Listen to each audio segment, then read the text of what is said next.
Here we go. Yeah, let's see if we see any priority in terms of bans for Gnar and Zoe. Zoe's already had carry level performances from Lava and Crown extends his win rate to 5-0 on the Zoe. It was one of his best games, and Crown has always been one of these grinders, someone who takes a little bit longer to pick up new champions. I'd say his eye is in on the Zoe now, so probably needs to be respected, but Lava, likewise, has had some great games. See if KSV continue to ban what they did on red side last time out, a heavy priority on 80 carries that time. I don't think first pick Kalista was something that necessarily you feel good about giving to the side of ROX Tigers, but I'm starting to think this Zoe needs to be respected. When it's played to the highest level, you can see what happens. Lava basically didn't miss a skill shot in game one. Crown, he hit the ones that mattered. And actually, it's ROX Tigers that ban away Zoe. They're fishing for a first pick Gnar. After you see the Gangplank ban, I know it sounds counter-logic to a lot of people, but GP is seen as the farm lane into the Gnar, and that kind of suits the Gangplank. So now Gnar is very high priority in this series. A lot of other stuff available to be considered after the draft, but with Sejuani banned away, they might actually be considering a first pick Azir over Kalista, over the Gnar. Kalista Gnar on the red side would be powerful. They could also put together Xayah Rakan again on red side, even though that suffered a loss in game one. In terms of junglers, the jungle pool is only short of a Sejuani. I wonder if Haru's happy to lock in the Rengar, because remember, Rengar is available in this game, or if he's just going to take the best available AD carry for Ruler. I think that's not a bad idea. I mean, you got Varus still available here, Kalista as well, but we are going to see Rengar actually come in pretty early. There's good ideas, and there's Haru's Rengar, and he's always going to prize that over and above. I think Songwon would have just run Rengar. He's played it this season, but I think he would have taken Rengar to deny it away from Haru. Haru is the god of Rengar. This season, he is 4-1 on the pick, I believe. My stats in front of me. He is indeed 3-0, sorry, I should say, this season on the Rengar. Rengar is his big pick. So we'll see here. Rengar versus Kha'Zix. The law matchup is a fun one. Still full power on the 80 carry pool. We'll see what is the decision here by ROX Tigers. Something like a Tom Kench could be considered as well. It's the starting of a pick comp. Whenever you see Rengar, you expect pick comp on the side of KSV. Well, we've been seeing a lot of Camille so far in 8.2 between these two teams, and we will see it picked up once again. This time in the top lane as an answer to the Gnar. Didn't work out in game one. The Gnar side of the matchup was piloted by Linderung, and he took that to the MVP. So we'll see if there's going to be jungle attention. There is going to be attention to the mid lane pool, but we're going to see a similarly high prize on the Taliyah that we saw in Series 1. And Taliyah in solo queue has very high priority. Famously, Froggen is top 15 in solo queue, largely playing the Taliyah. No direct changes to Taliyah, but very high priority for her in challenges last night on 8.2, and now here also in the LCK, and Crown, one of our best Taliyahs. They never actually got to play Taliyah from ahead because they were behind in game one, the majority, and could never go for the economic victories of ulting behind a turret and taking a free objective with the Weaver's Wall. So we'll see if they can have improved performance in this game now that Haru going to be trying to dictate it with his famous Were-Kitty. Yeah, I mean, it looked strong when you saw the idea in game number one. It just didn't really pan out when the execution came into play. That awkward flash in the bottom lane when Crown used his passive to get down there very fast. Did not work out, but you can see the potential. Do we see a Xayah or Rakan ban from the side of ROX Tigers, or because they've beaten it, do they show lower priority? There was a ban towards it in game number 2, and this has been one of those rare series where bot lane has been a second round choice in game 2 and game 3. We've had a lot of bot lane focus later in the draft and allowed bans. So Xayah Rakan denied away. Kalista in the second round, imagine saying that, but it's what's gonna happen here. Yeah, it is weird to see. Could have thought maybe, you know, leave one of them up and then take the other on the side of ROX. That's another strategy they could have brought in, but instead they give the Kalista over. Something like Varus is likely going to be picked up. Could be Varus Braum even on the blue side here if they want it. Some lockdown CC for a damaged jungler, and a hard engaged top lane makes sense. The Varus return for Songyun finally got his first win of LCK 2018 on the Varus in game 1. Braum is really nice against the Taliyah. I mentioned earlier the Tahm Kench against what we assume is going to be a pick comp. Probably going to be a pick support one way or the other. But it may be looking to the Tahm Kench anyway. I think it's lower priority with how the draft has gone than in other scenarios against the Rengar, but it's also a respectful pick against Haru in particular. Oh. And look at this, Core JJ's longtime favorite support, the Zyra, that he played with so much aplomb. It's going to be considered to try to punish lane, but predictably, it ends up being the team fight choice. It ends up being the Taric after all. So initiation Taric is very possible here. I love the synergy between the Dazzle and in game 2 the hook shot from the Camille, but still the same person with Haru on the Rengar. You can use him as a true engage outside of just the bowler as he dives in, and Cuvée can do a number as well. So strong initiation options for KSV, especially if Taric is grouped in, whereas ROX Tigers, very interesting draft again. I imagine we might see Unsealed Spellbook, and then we have also the Abyssal Voyage to talk about. So a lot of rotations possible from the ROX Tigers. First visit to the Azir as well is going to be fun to see. And can they make Camille into Gnar work? Because the last 2 times have been underwhelming from previously the dominant side of the matchup in the Camille. So 4-1, very powerful for the side of ROX Tigers, but that requires Linderon getting a help from his good mate in Sungwon. Yeah.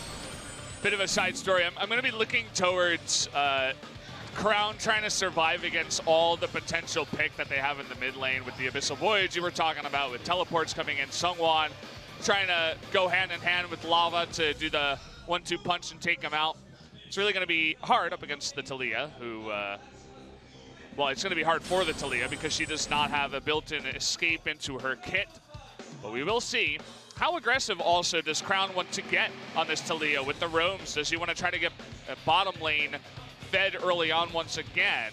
Or does he just play a more passive mid lane this time around? There's lots of high level things to wonder about, and then there's the most high level. It's Haru's Rengar. It's always a treat. Looking for win number 4. Can he get it here in game number 3? ROX versus KSV.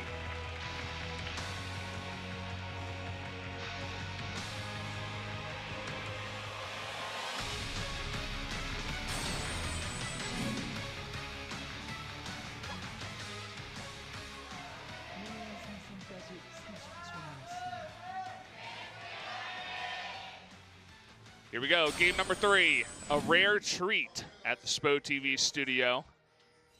Whenever Papa and I cast together, generally it's 2-2-0s, quick and easy.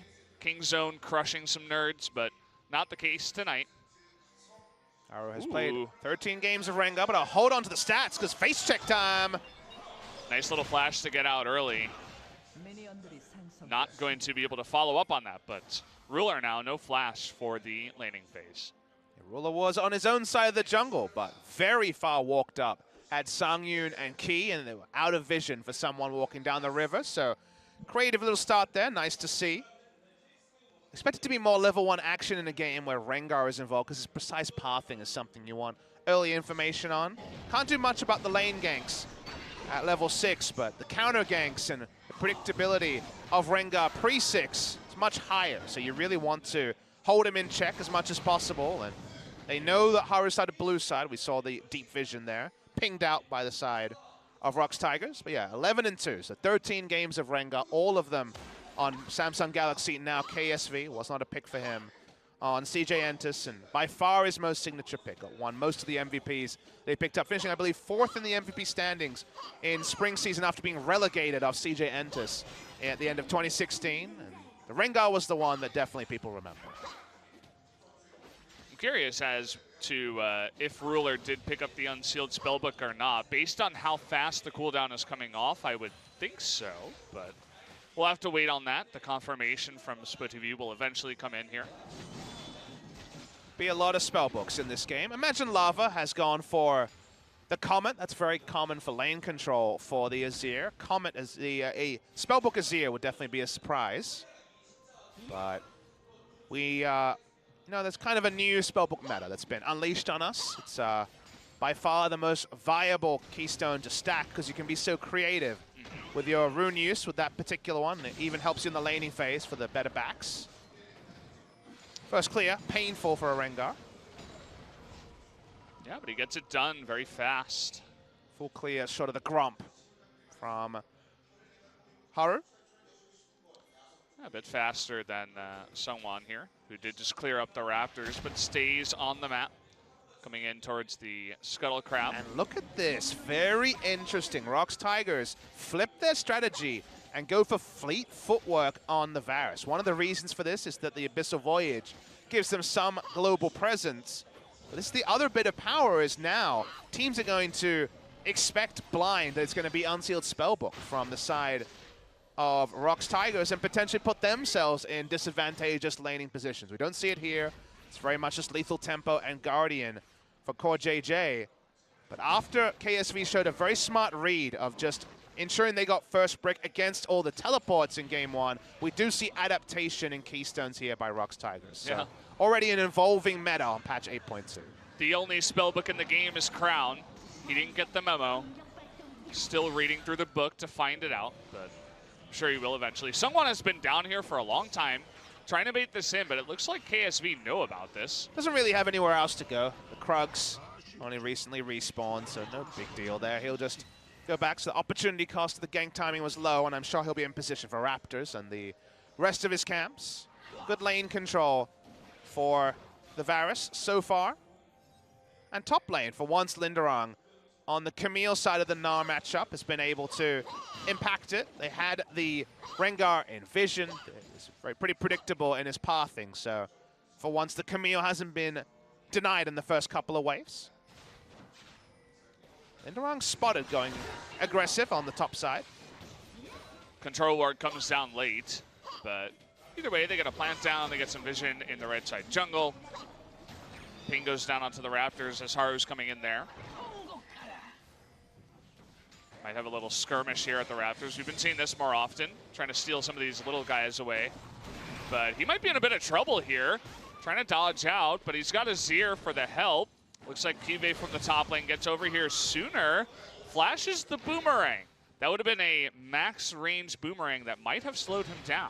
Well, see, he was also around 90% Gnar bar as well, so kind of put 2 plus 2 together, and I think it's a little bit too conservative, but I understand where Sungwon was coming from. Problem is that Haru saw that, and knowing Haru, he might start his invading very soon.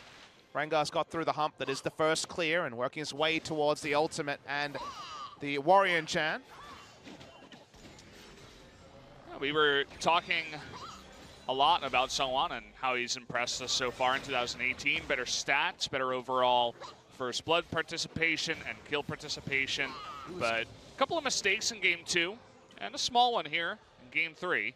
We'll see if he can pick it up. I think he should be rewarded for his new ethos, though, because he seemed like one of the young players coming into the league who was very awed by, you know, the competition and the ambitions, the scores, the great junglers we have here, and also the big crowds.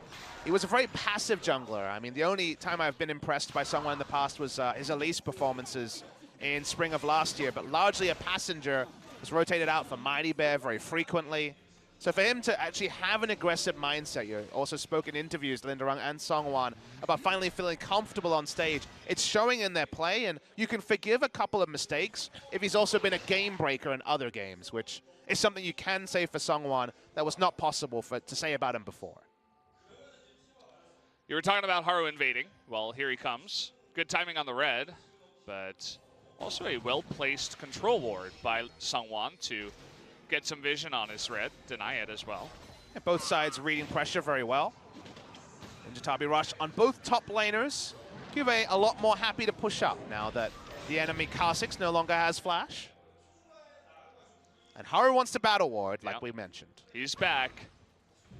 He knows that red is still up, so just thinking about coming on in. The ping goes down, but will be taking that red now. Just going to hand over the blue here to Crown instead. Play it a bit more passively. They want to recreate the pressure. That was one of the good things that happened for KSV in game 1, you'll remember, was Talia and that time Sejuani controlling the red side jungle and threatening dives. It allowed Ruler to get incredibly ahead in terms of CS in the 2v2 bot lane.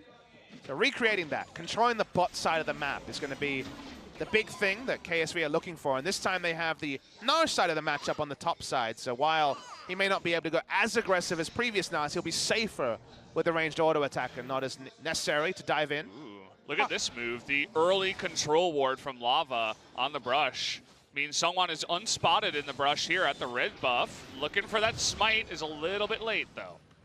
Yeah, Azir had left lane through a ward, so they were pretty aware that he would be top side. Didn't see that one in the bush. Crown's roaming down, has ultimate, of course. Even getting some summoners here would be a valuable roam, and yep, we're going. Okay, this is going to be targeted onto Songyun here. He gets devoured up. Nice dodge by Key and stopwatch. Look at how much time that buys. Trying to keep Key alive now as well. Chain of Corruption keeps them all back. A very nice escape by the ROX Tigers. You're wondering the Devour would have timed out and he would have gone out of the belly even during the zone. It doesn't extend the duration, but max duration there, and also allowed him to spit him out over the wall. Got him to safety. Crown's going to keep chasing. Doesn't have teleport, so we'll have to make his way back mid. Haru picking up the minions in mid lane's pretty good, though, from the perspective of KSV, so any extra farm onto their Rengar is very decent. Experience at minimum. Has to respect the blue buff Azir. But nice little roam timing, trying to recreate the CS lead that Ruler had in Game 1. I'm sure ROX Tigers knew that this kind of play would be enacted by KSV. Wow. Small little bit of time left on that ward, spots him out, delays the recall. Bit of harass coming through control ward in the triangle brush, and also vision pushed up means happy times for QV to push in. Didn't talk about it so far, but Zombie Wars took a big nerf on this patch, so going to be a little bit less vision in the game. Big scrap up in the top side. Linderong just trying to lock down QV.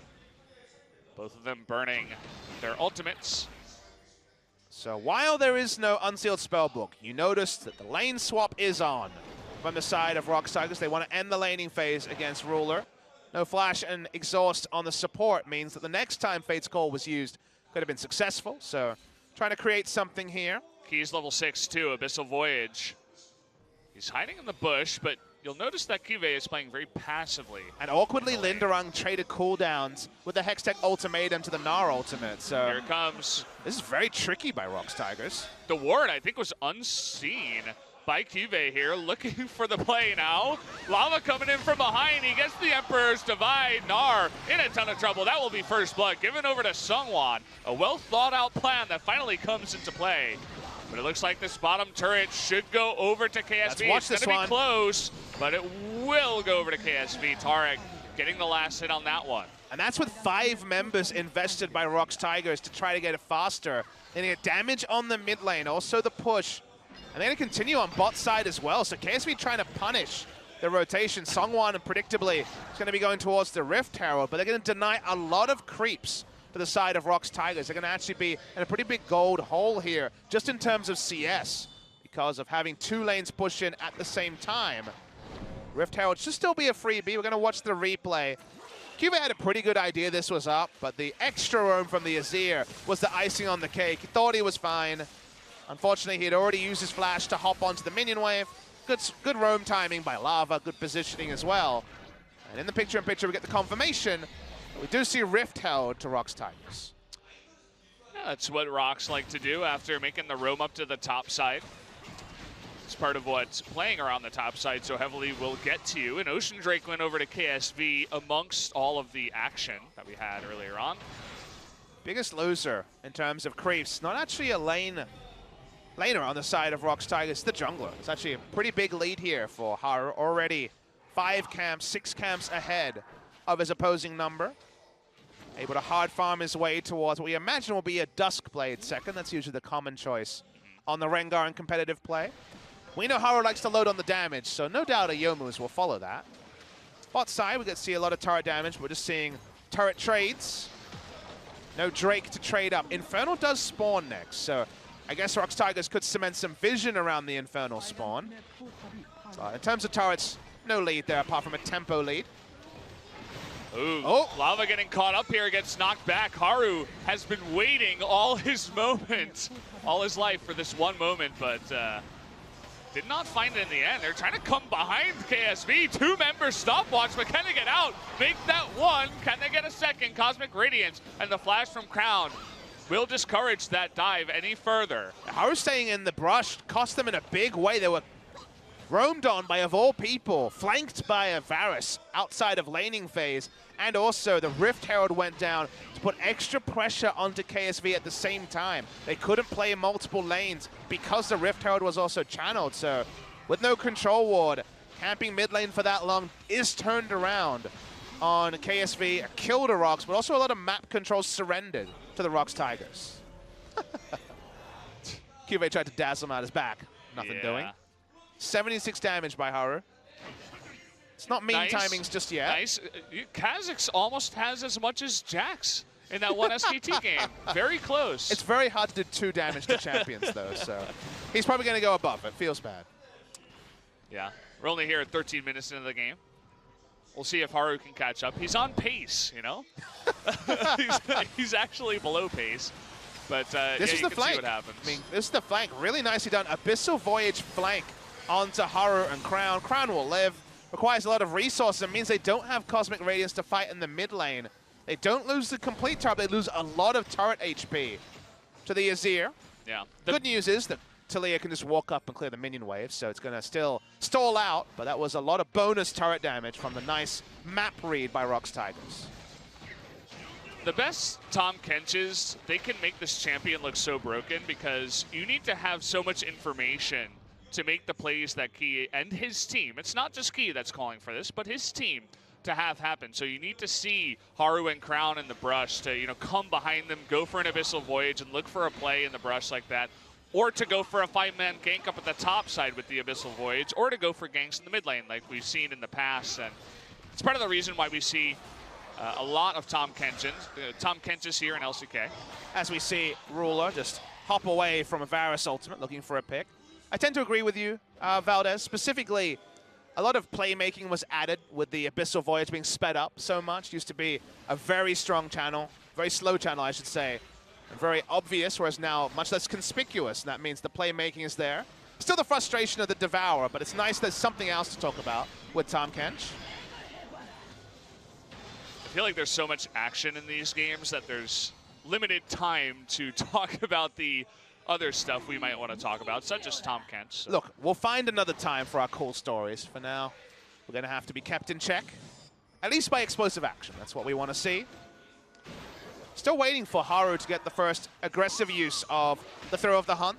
The defensive one still led to his death around the mid lane earlier, as we saw a replay of. Okay. He's got it available now.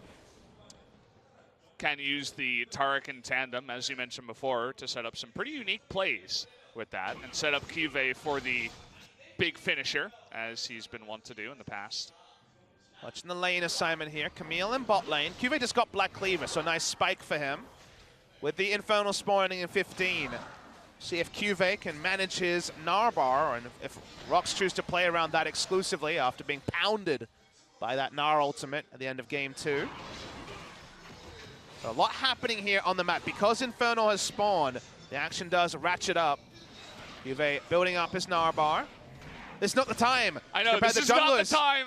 It's action time, SpoTV. We're going on in. They're going to knock up the Tahm Kench. Not the engage that KSV was looking for. ROX in a pretty good spot here, 5v5. Talia going to come from behind and get that wall down. They're going to be split up here as Sangyun in an awkward spot behind the rest of his team. Kyve also flanking, will not be able to Gnar onto this wall. That temporary terrain would have been a great spot for a multi-man Gnar ultimate. Doesn't happen. We all take a deep breath. Kyve still hasn't transformed, so he can't wait out. He's not exhausted. Ooh, Lava getting knocked up there, eating a bunch of damage before this fight happens. Linderong taking a moment to push the bot lane as well. A small little maneuver. Kyve looking for it. He does get the stun onto one, but not quite enough. The Chain of Corruption coming in and delaying this. It's such a tense fight. We're looking for the Camille to go in now. Lots of low members of KSV, and it's the poke of Lava who's also low. Here comes Haru from behind, looking for the pick on the Lava. The perfect Devour saves his life, and nobody has died yet. Linderong is getting out of here. The boomerang slows them down. at the end of it all, lots of low members. Looks like KSV win the Infernal for now, but someone's still lurking in the bushes. Oh man, you were clenched for about 30 seconds waiting for the first person to go down. No one goes down, and because there are no unsealed spellbook, there's not enough time to teleport back in. It is Infernal to KSV. So many almost engages. The face call was like a minute and a half ago to start off the tense fight. It's like definitely a showdown, but no one fully committing, and all the summoners being up means that we don't actually see the fight registered. QV was on Mega Gnar transformation for a long time. Ooh. Gets the stun against the wall. The hitbox can be very interesting there, but it does scoop him against the wall despite it looking like it was straight up the river. From there, we see the Hextech ultimatum to immediate defensive flash. No one can stand the focus fire of multiple members. The re-engage. Speaking of engage, we should talk about what's happening on the minimap here. Yeah, QV is going to get 3v1, it looks like. Although Linderong is getting low, but that is going to be the kill. I would love to see what else is happening on the map in live. It was a very tense moment in the replay, as you guys can tell, but that's the end of it. Wow, that was interesting. They're going to get Crown in the end of it. They will trade it 1-for-1 though. Seongwon, awkward spot here. Can he get out? No. Well, yes. Yes, he can. He actually had his ultimate available there. I assumed he used it on the entrance. That de-aggro there was big. So a lot of things just happened that we weren't able to fully grasp. Clearly, QV was slammed by 3 members, but in the mid lane, they're not able to take the turret either, and ROX might actually get a kill, and 2 kills, and also the turret in this exchange. It'd be big. KSV don't have the most wave clear, but they're able to walk up. Turret's very low. Oh boy, okay. Has the Tom Kents nearby, playing around his team. And once again, ROX Tigers find themselves in a decent spot. They're down Drakes, but they have the gold lead at this point. And this is what we were saying actually in the beginning of the broadcast, where KSV, some question marks, you know, like a small question mark is about to pop out of the ground, like, hey, what's going on here? And they're having a little bit of trouble once again to stomp out one of the teams that's on the bottom 5 teams of LCK. It goes to game 3 and they're behind once again. Obviously not out of this one yet, not trying to say anything like that, but let's see if they can pull themselves back into this one. And I just try to follow the logic of what a KSV series looks like, because they are still 5-1. They still have won 5 matches, and to me, with Ambition, it's all about let's farm for a bit and then make a smart map play or take advantage of an enemy mistake. That's usually the way they go there. With Haru, if Haru's ahead, everything just clicks into peace and they're able to finish a game very quickly. If Haru's behind, it's a little bit of a crapshoot as to how the game plays out. So they don't really have reliability outside of Ambition starting, but Ambition is being exploited more and more for his defensive tendencies in a meta where you can run jungle carries pretty confidently and make things happen. So it's why things are pretty unclean for KSV. They still don't know who their best 5 is, and to me it's Haru, but even then there's still kind of little kinks to work out in terms of integrating him into the lineup. So they certainly don't look like a joint first place team that they find themselves in, and I guess you could say it's early in the season and they'll be happy to be 5-1, but they need to take the next step soon. Well, they're trying to get aggressive here. Once again, it's only Key. Looks like someone didn't agree to join the Abyssal Voyage, as nobody else was anywhere near Key here. Just a little bit farther down the lane. But they are pushing in onto this turret now. Let's see what kind of poke damage they can do with Lava sitting at level 14, doing a nice bit of chunk damage to QV, Core JJ, and Ruler down there. This also prevents them from Haru looking for any sort of flank, because they have the turret up. Sun turret here to make it a very short lane in mid. They also have Camille push at the same time, so they're running the map here really well, given that Talia is so far away from the action. Chain of Corruption comes in, and look at the poke damage that they can put out. The blue buff on Lava, very important. Did just run out here, but add that in with Songyun and this push in the bottom lane. You were talking about Linderong, able to quietly get a tier 2 turret in the bottom lane.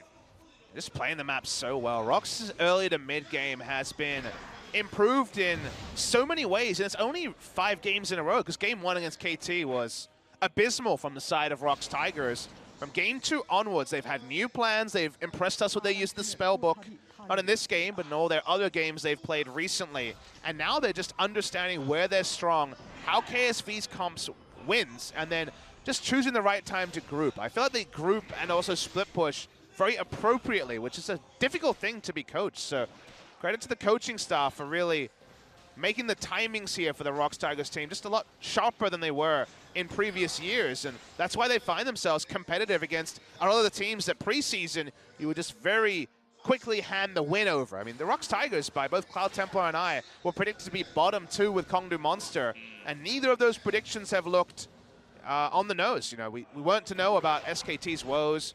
We knew that MVP would struggle, but ROX Tigers have certainly overperformed. Well, they're looking for CoreJJ here. Let's see if they can stun him down. Fate's Call will save his life. They're trying to go on to Key, who flashes away. CoreJJ getting so low. Devour saves the life of Songyun just on the back end. We'll see if ROX want to continue chasing. Looks like the answer is no for now. And the fight has been away from CoreJJ so frequently in this game that the Cosmic Radiance has always been used late. They haven't been able to truly engage because that link between CoreJJ and Haru hasn't happened this game. They haven't been able to play make with the Rengar. It's a little bit of a different style to the Camille, but they find themselves under a turret with Talia in a side lane, so they can't really wave clear, and they're going to lose turrets over time. The slow push comes in. They get the Kalista on the back, but Songyun getting low. Someone, though, going to jump on in. CoreJJ still has his stopwatch. Lots of poking back. Crown makes the play, predicts the flash with the zone, but he is the superhero, the MVP so far in this one, saves the life of Lava. I feel like Crown needs to stay grouped with the team. He's trying to create pressure on the map somewhere, and you understand why he wants to do that. Otherwise, they'll just lose in the 4-1 with Camille getting objectives, but then they just don't have the reliable wave clear. There is 2 items onto Ruler, so eventually they can clear waves, but they're being exploited and just pushed to their absolute limit when it comes to trying to defend as a 4-man unit. Azir and Varus is so much poke, and there's no threat onto them because Tahm Kench is there as well. So a lot going on here. KSV coming apart at the seams in the 4-1. They just want a 5v5. They just want to have Haru initiate on his own regards, but they've been denied that so far. That's why they're down to the tune of 3,000 gold. You were talking about ROX playing a better overall team game. I think a lot of that is due to the coach, obviously, but also it seems to me as if these guys are practicing a lot more as a team, more scrims, more time together. I think that's a big part of what makes you better as a team as well, and it's really showing. I did mention in summer how old Longju, current KZ, were, after destroying a team, they go into the locker room and they're like, still talking about the game and what they could have done better. I saw similar things out of ROX the last time they played, where they're just heavy in discussion after the game. And so far, it's been looking up for them. They've obviously put a lot of thought and time into preparing for that really hard schedule they had of KZ, KT, and now KSV. And it's also the fact that the cavalry they have has evolved in ways that no one could have known. Like Linderung and Sungwon for 2 years were filler players. They came in, did decent, often their team lost, and we moved on to the next game, not really knowing anything new about Linderung and Sungwon. Both of them forging an identity in 2018 after a long time. Then you had Lava, who came in as a replacement for Mickey after Mickey went to Team Liquid, and he could play shielding champions. He was an ex-support, Taehoon for SK Telecom T1 as a sub-support trainee. He could only play, utility champions in mid. Let's protect Songyun, and that's all we've got. Now he can play carries in a way that we couldn't have known. He's really been able to up his champion pool. So you've got 2 people stepping up, someone redefining themselves. The bot lane was always the strongest part. Now it has a real broad shoulders to lean on in the rest of the map, and together they just become a better team than could be evaluated with no information. We're looking for Crown and the Weaver's Wall behind, thinking about an engage, but once again, Linderung was nearby. His Sun's turret is still available. They decide against it. The Sun turret removes the threat of the Weaver's Wall and also the Haru going in, so right now they're getting no value from Talia and the Rengar that really should be punishing them as they're turning on Rengar.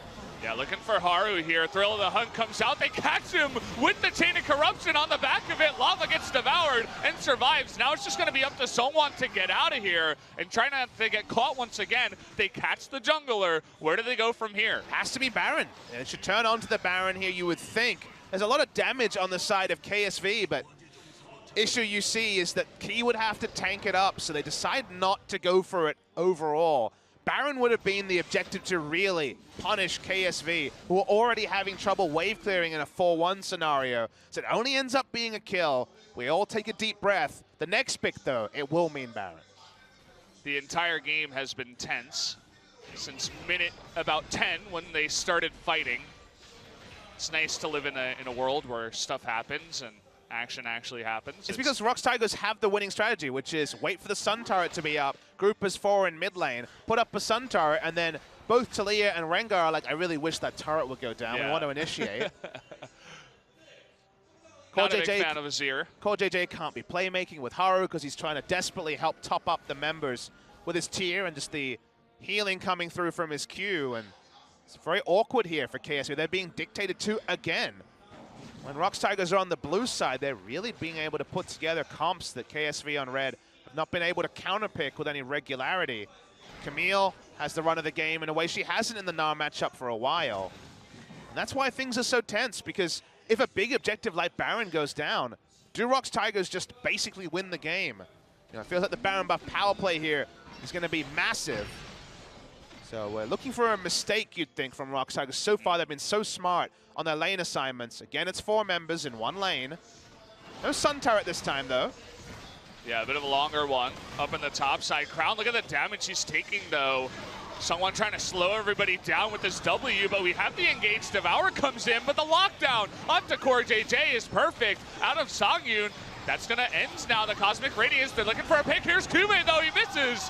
Not able to have it out. And look at Songyun all alone. In comes Linderong from the back. Haru can't even do anything. He's totally out of the fight the entire time. They get another pick, and now they're going for another turret. ROX Tigers don't need a second reminder of the Cuvées now. A double flash instantly means no value on the scoop. Now they have a shorter lane to play around when the cooldown comes back from the Sun turret. They're pushing in. They want to break the base now. Should be able to here, barring a big mistake. The amount of poke this lineup has, and the engage. They're going to get onto Ruler here, who somehow still has the stopwatch. Although that knockback there by Crown was nice, it's not going to be enough. 2 more kills on the board here, and the push continues. Okay, he's going to try to tank it up. Still actually a very tanky turrets. They need everyone to hit it to actually take it down in a regular fashion. Finally get it. Minion wave is here as well. 30 seconds on Ruler. But the smart play from ROX to back away, take the Baron, and then with a Baron, maybe they can end the game. Yep, Abyssal Void's coming in. They want the Baron right now. Gonna take red buff first. Give that over to Lava, the health regen. Guys. Lava could die here, by the way. All right, you can tell that the pressure is on. Although he is going to begin poking here, there is Haru looking for it, and he is going to get stunned up. That's going to be 1 kill, make it a second, and the Baron ROX making plays all over the map. You really want that hybrid of Haru ambition, don't you? That Baron contest was not a smart one. Haru didn't have flash, didn't have ultimate, there was no blasting plan. There was no plan for them to actually contest the Baron. It just ends up being the cherry on the cake, a couple of extra kills. 10-1 is the kill score. We're going to see the replay. Every time they've tried to make an aggressive move with the Fate's Call, the Taric ultimates as well, they've been so well kited out. There's no threat onto the members of ROX Tigers. There is threat from Cuvée, but double flash means that Cuvée can't get anything. Linderong jumps in. He's been split pushing the rest of the game. Reminder, they have 5 members, and like you say, Haru awkwardly watching on, nothing he can do. The tempo of the game set by the ROX Tigers, and it wasn't a gimmick. It wasn't the extra teleports from the Unsealed Spellbook this time. It was just better map movement by ROX Tigers. Yeah, just straight up good map movement, good macro play, and playmaking ability on the side of ROX, which is another exciting thing for me because it's not like they're sitting back and getting tiny little advantages. It's very smart movements. They're being aggressive and proactive on the map and making KSV play to the tune of their game, which is always fun to see when you're kind of outplaying the world champions on the Rift. And the highlight for me has been Key and his use of the Abyssal Voyage and even the Devour, but the Abyssal Voyage in particular, a demonstrable skill lead. It's been great. Okay, well, we have a wall coming in here. Cuvée trying to build it up. He wants to get that ultimate, but the Emperor's Divine and he goes down. He can't get in there. They're too far behind now. They're going to lock down Ruler too. That's going to be 2 kills, and ROX, we will have a pause. I don't know exactly what happened here, but Seemed pretty clean to me. Recent issue has been around Guardian Angels, so I'm not 100% sure if there was one there, but we'll wait and hear something. There's actually a pause on the side of ROX Tigers, interestingly. Sounds like, at least, usually when we watch them in the booth. Lava, he was smashing on one of the keys. Maybe he tried to Zonia's or something and it didn't work. He definitely doesn't want a remake, by the way. Yeah. If I were him, I'd be like, yeah, let's just deal with it. We're waiting to diagnose the issue, guys. So we just talked about where the game is at. 10-1 was the skill score. It's 12-1 now. With the 2 kills that went down, looking like this could have been the passage of play that ended the game for the side of ROX Tigers. This is not a pause that feels good for KSV when they're behind and they just lost 2 members and then the enemy team pauses. It's got a sting here. Lava kind of just laughing about it. Doesn't seem affected too much. As you mentioned, definitely don't want a remake from here. Feels like they're just about ready to inflict the second huge defeat by KSV. First one against Kongdu Monster, where it felt like an hour and a half later they were knocked up, they were engaged on, they lost in very one-sided fashion. Getting a confirmation now. Sounds like it's to do with Lava, who's got an issue. So Tom Kench, I think, devoured someone and then something happened. So let's see. Let's watch the replay here. So we're watching Tom Kench, and it sounds like there might be a bug after Tom Kench So he through couldn't involving move. movement. He can't move. He was stunned. He was stunned there because of the terrain, and now he's actually stuck on the tree. Oh, no. He's a bird, you know, he's taking a little rest on the tree. You got to do what you got to do. So there are those weird situations where temporary terrain is created where you end up with a longer stun, right? Yeah. You think of a Nivea wall and the 5-second stuns there. It seems like the thing is, how do you go back on this there's one? chrono break. I'm not 100% clear how chrono break works in the LCK. We haven't really had that ever come up in a remake. Do you really want a chrono break at this point? You might just be able to push in 4v3 and win the game, honestly. That's true, and that's kind of a weird thing to evaluate there. I don't know what the you have no other information, but we're definitely looking for a solution that doesn't involve a remake, I assume. Yeah, we'll of course relay information as we know it, but that's not a good look. It's kind of a funny one, though, getting caught on the terrain. I guess, something that doesn't happen very often. Could you devour him again? That might be able to reset it. Yeah, just wait and devour him again and then go from there. Game issue is one of the least on-the-nose things we've had at Spo TV. The least descriptive. I mean, at least we know it's an issue with the game and not outside the game. Looking at the information here, appreciate the overlay. Big gold lead for ROX Tigers, a 2-kill lead just from that last passage of play. We even had a CG for the pause that came in. Kind of swooped by. Spo TV came prepared this time around. You know, like in the off-season, everyone has something to work on. I think a better pause overlay was what Spo TV was like, we need this. So what we're going to do is we're going to resume the game, and he's going to try to move. If it works, then we just go from there. And if not, I guess we might pause again. And then we have to try and diagnose something else. I think devouring him again would be lovely. Obviously not great that would be what's necessary, but I imagine this is going to largely happen off screen, and then when we're rolling, that probably means that gameplay will resume. But ROX Tigers, this is definitely feels like an act of God, right? When you're this close to beating KSV, a team that comes in with a lot of hype, a team that is joint first place, and then this does befall you. So close to the end of the series, as far as we could tell. Felt like another 34-minute game to join the first 2 that have been around that time. KSV. Really well controlled here. I love the use of the Sun Turret, running it down mid. Strong 4-1 with the Camille, who was not held down. And then Haru and also Crown just being unable to engage under the enemy Sun Turret and thus being held by. Now, of course, they were ahead. They could look to dive a turret, but with Haru being farmed but not in any way fed, they weren't really in a position to do so. Yeah, waiting any other information, hoping we can get back into game for what was looking like ROX Tigers being able to close. Taehoon still looks, Taehoon I should say, Lava, old ID Taehoon, still looks a bit bemused by the situation. Yeah, a bit of exasperation on his face as he's kind of chuckling, saying, what the hell? Like, we were about to win the game. Did this really have to happen right now? Unlucky. A lot of people here at the Nexon Arena in Gangnam also waiting for this game to get back in, waiting for there to be what felt like the last explosion of action before the game just ended, Valdez. Yeah. Like, that's the timing here is so cruel for everyone involved. So sorry, everyone watching around the world. But it sounds like we're going to need a couple more minutes to solve this one. And we all kind of have to awkwardly wait on for such a pivotal moment in the game. It's awkward for ROX, who are about to win, but especially awkward for KSV. Haru on the screen, thinking over what exactly went wrong in this game. He's sitting on either 0-3 or 0-4 on his beloved Rengar. It was 3-0 before, but now may just be 3-1 after this game. Kind of the good thing about this game, though, when we're evaluating KSV and also evaluating ROX, is that it hasn't really been about significant errors from one player, and we're back in game now, so. So we just devoured the Azir here, and we are going to go into the game. So Papa Smithy had all the answers, Yay! and I think it's going to work out from here, guys. 5-on-3, turret's going to go down. The rest of them just getting super low. Desperation now. Sungwon looking for some extra kills. Has the GA. No way to get out of this one. ROX Tigers are going to take the 2-1 victory over KSV. The result we knew was a little bit delayed.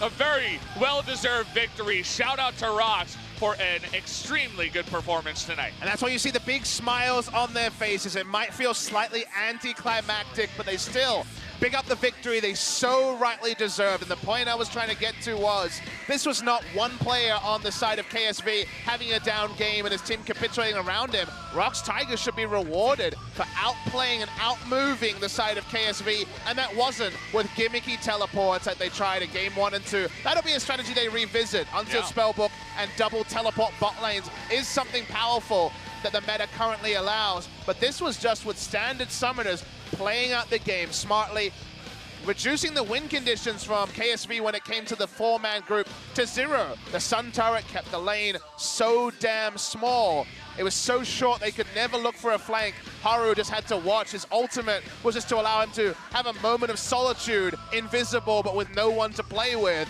And ROX Tigers pull off the upset, and KSV once again fall to opposition they should be comfortably beating.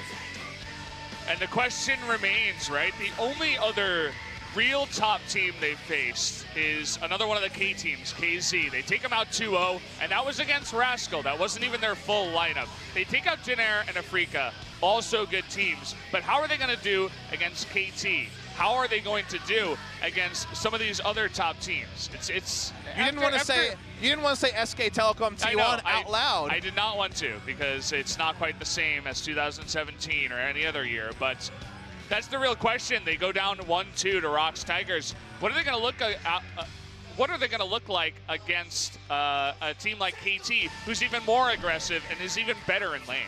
We're going to see a replay of the issue that we had, and yes, Lava couldn't move, but then he can because Devour resets him, so it was a terrain extra stun that unfortunately caused him to be stuck in place. They were able to resume. Good job, everyone. We problem solved together. Twitch chat also probably had some things to say, but we did it. So did the ROX Tigers. And they keep their season also with an outside chance of staying in contention for top 5, something that preseason no one would have expected. So again, to the coaching staff who both have well drilled this team, they are much more organized. And also the coaching staff for recognizing the talent that literally no one else saw. No one was fighting for Sungwon, Linderung, and these players in the offseason. Kuzan was supposed to be the savior. He's only played a single game because Lava has improved so much. And ROX Tigers pick up the upset win against KSV. Well, you were talking a lot about the Sun turrets from the Azir, but you didn't mention the damage. You see it here on the screen. Nearly double the other member behind him who was Crown, and everybody else just eclipsing them. And it really was down to that poke damage under the turrets. The siege that was available from the Azir was quite incredible, especially when they were ahead. You can see the slow upgrade of the graph there, the gold advantage of ROX Tigers. A clean victory for them, making them look like the better team in game number 3. And KSV's use of Talia 2 games in a row leaves a lot to be desired. They were never ahead enough to just ult behind a turret and take objectives. And the play in the early to mid game, trying to actually link up with the jungler and impact other lanes. You know, the Twisted Fate style port with the Weaver's Wall, rather than the non-committal Weaver's Walls, weren't working. We saw nothing from Crown in this game, except for wave clearing as the one, while his 4 members just couldn't do anything in the mid lane. So really minimized the threat of the Taliyah and made what they had work.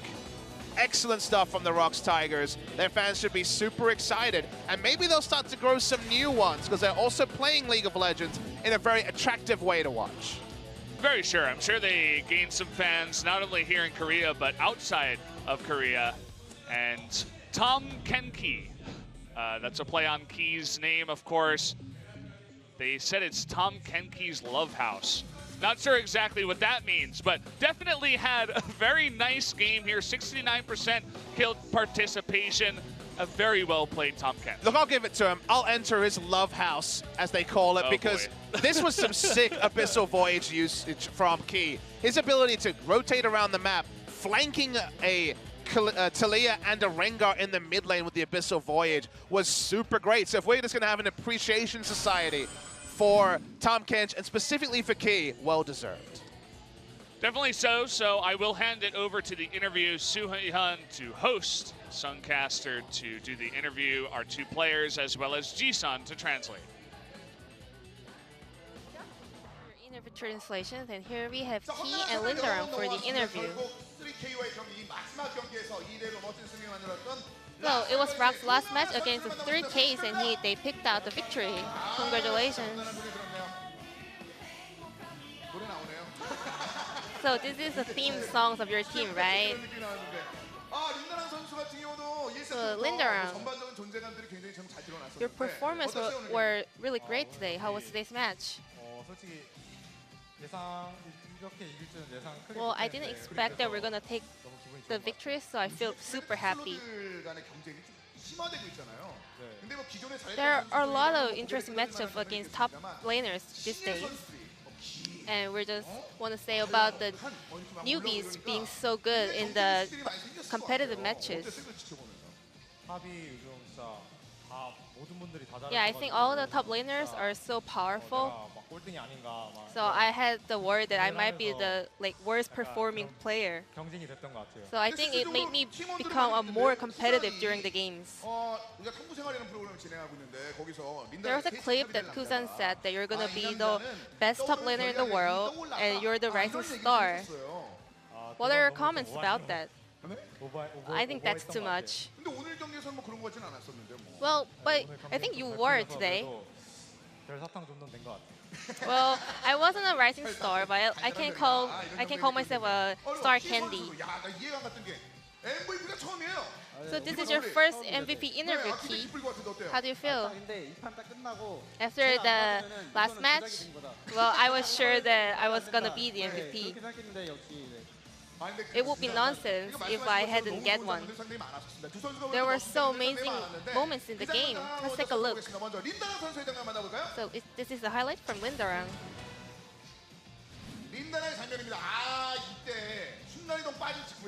Well, you didn't have teleport at this moment.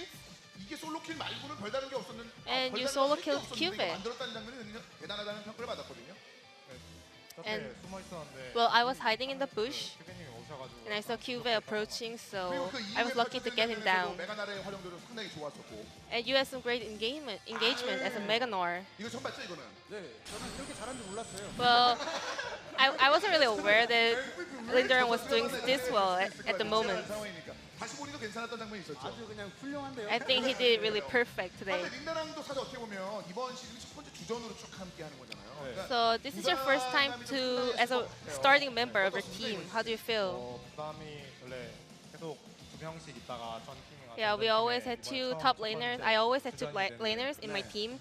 So this is my first time as a starting member, so I got a little bit more pressure. So I think that made me practice more and try harder.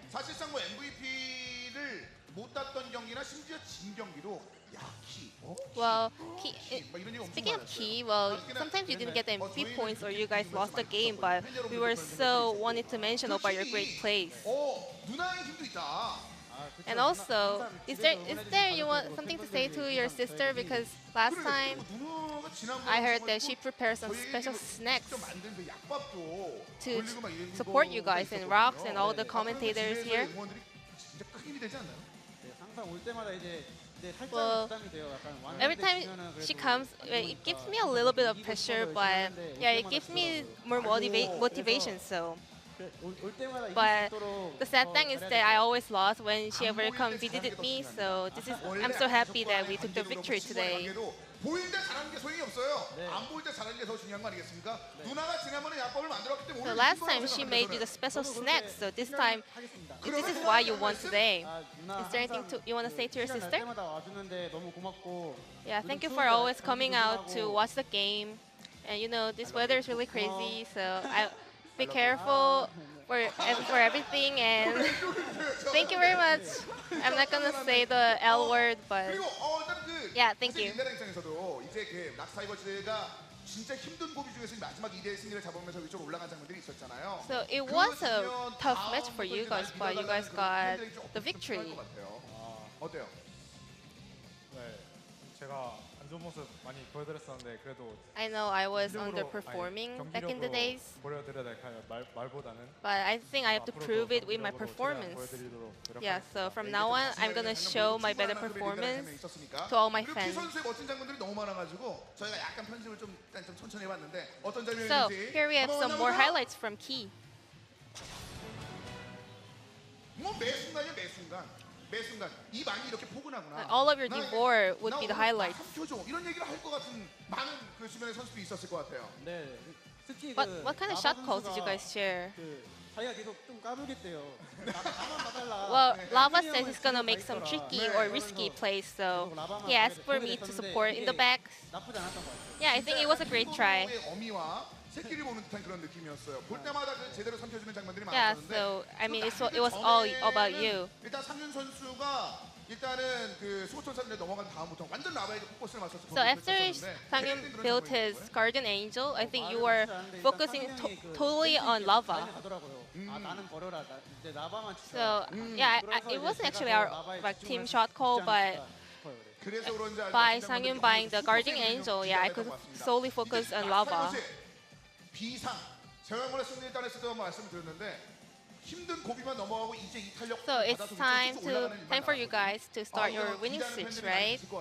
그 팬들에게 끝으로 두 분이 한 말씀. Last words for your fans. 저부터 하자면 이제 힘든 이제 3K전이 끝났는데 이제 So we are done with all the 3K matches. So we're just happy, but we're not gonna let our guards down, and we're gonna keep trying and keep practicing for our upcoming matches. 한 명은 이제 자리 레임하고 있으니까 한 말씀 부탁드리겠습니다. 앞으로도 LCK를 먹칠하지 않는 탑 솔로로. So I'm gonna be a top laner that deserves to be a player in LCK, and I'll try my best to do better performance on the next games. I want you to be a little bit more confident, so can you give it another try? I won't let my guards down, and we're gonna make sure to win our upcoming matches. Thank you. So this will be the end of the interview with ROX Tigers, MVP Key, and Linderang.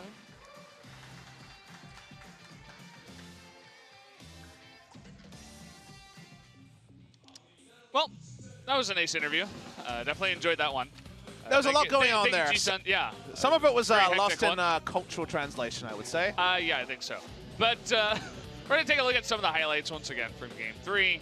They were ready for the Talia roam. They roamed themselves. Oh, baby. They got Sangyun ahead. showing up with the flanking chain of corruption. Don't talk about that very often. And KSV, especially the Taric ultimates, did nothing this game because they were so dictated to that every time they thought, all right, this is the go time, I'm pressing the ult early, we're going to get a fight out of it, they could never get it. Everything was turned on their head. This was the closest they came, a very tense fight. It felt like a tense game, but it ended up just being a comfortable victory for the ROX Tigers. Lava coming out of nowhere on that one, securing the 1v1 trade. We thought someone was going to die here, but... Invisibility. Yeah, he is Kha'Zix. Making us learn more about why Kha'Zix is picked all the time. That max range chain of corruption, catching Haru, getting them even farther ahead. Key always in position. He devoured Lava multiple times. He got Songyun out of trouble. Really was the key member. Ha-ha! Ah, I'm Tom Kench.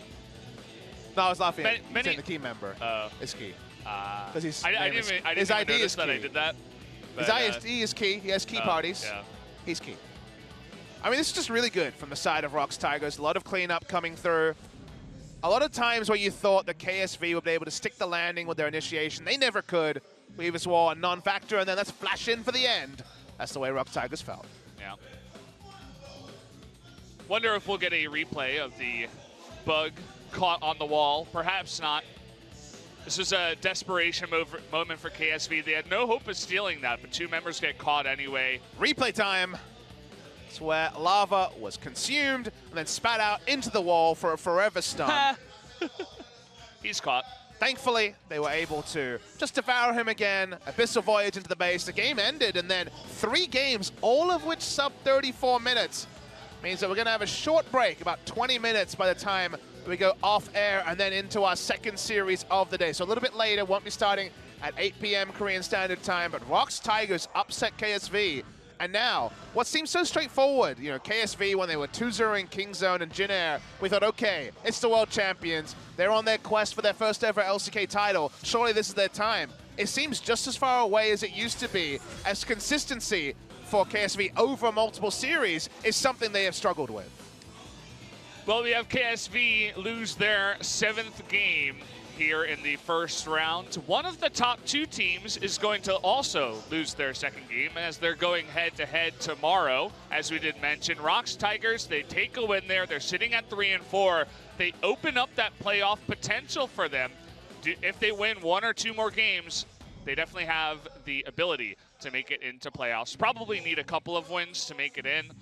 But either way, they get themselves one step closer. And that means that King Zone versus KT Roster is guaranteed to be winner goes to first place. They will be the undisputed first place team, the only team with 1 match loss after ROX Tigers upsets KSV. Our second match of the day, Hongnu Monster against the Afrika Freaks, and Afrika are already, as we come in, on a big winning streak, even in games, consecutive game winning streak, and looking to extend that against Hongnu Monster. So, wow, that was a fantastic introduction to 8.2 here in LCK. I think the ROX team playing the way that they did really opened up this amount of aggression, this much action in the series. I think Afrika versus Kongdu should be similar. I would expect Afrika to take the 2-0 victory in that one, unless Kongdu come out with some nice Zoe plays or something like that. I just want to see more playmaking. Give me some more Unsealed Spellbook. Give me some more proactive drafts, because the way they played out the 3rd game, even without the teleports, was so proactive. There was so much fights. There's so much to talk about. After 8.1 was predictably 3 weeks in getting a bit stale. It feels like 8.2. Anything's possible. So, guys, we are going to take about a 20-minute break, as we were talking about before. So it shouldn't be too long. It's not like the 1 decade or 1 year break you have to deal with, but we're getting pretty close to going over to that one. Will, of course, be Kongdu Monster versus Afrika, and that's going to do it for us. So we'll see you in about 20 minutes.